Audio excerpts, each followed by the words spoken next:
As we continue to work our way through part of Romans chapter 12, we come to verse 16. And Romans 12 verse 16 says this: live in harmony with one another. Do not be proud, but be willing to associate with people of low position. Do not be conceited. So much of what we've seen here in Romans chapter 12 is about interpersonal relationships. It's about loving one another, particularly within the context of the church. And really here in verse 16, Paul gets to such a key issue, doesn't he? That issue of pride, that issue of being conceited, that issue of thinking that I am better than somebody else. And this is such a key issue because it is so built into the way that we often think of ourselves and of others. Maybe we think, yes, I'm in need of a little bit of God's grace, but those other people, they need a whole bucket full.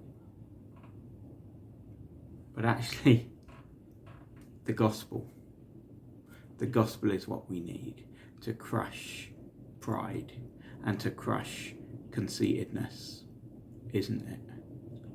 Because as Paul himself also reminds us in Corinthians, he says, what do you have that you didn't receive? We don't have anything that we haven't received, do we? Whether it's knowledge, whether it's spiritual gifts, whether it's understanding of truth, whether it's the job that we have. What do you have that you didn't receive? Nothing. So there's no way that we can be like that Pharisee in the temple who goes and prays to himself, showing off. No, we all need day by day to come to the Father and say, Lord, have mercy on me, the sinner. And we can all be certain that we will receive that mercy because of the Lord Jesus Christ, because of what he has done. And we can be sure and certain that everyone else that we look upon will receive that mercy when they come to Christ. And so in particular for our brothers and sisters, we know that they are also inheritors of that mercy, that same mercy that we have received. Do not be proud. Don't be conceited.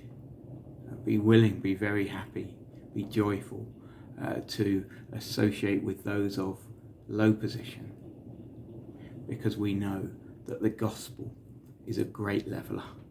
We know that in the gospel we're all sinners and we are all beloved children of God through the Lord Jesus Christ.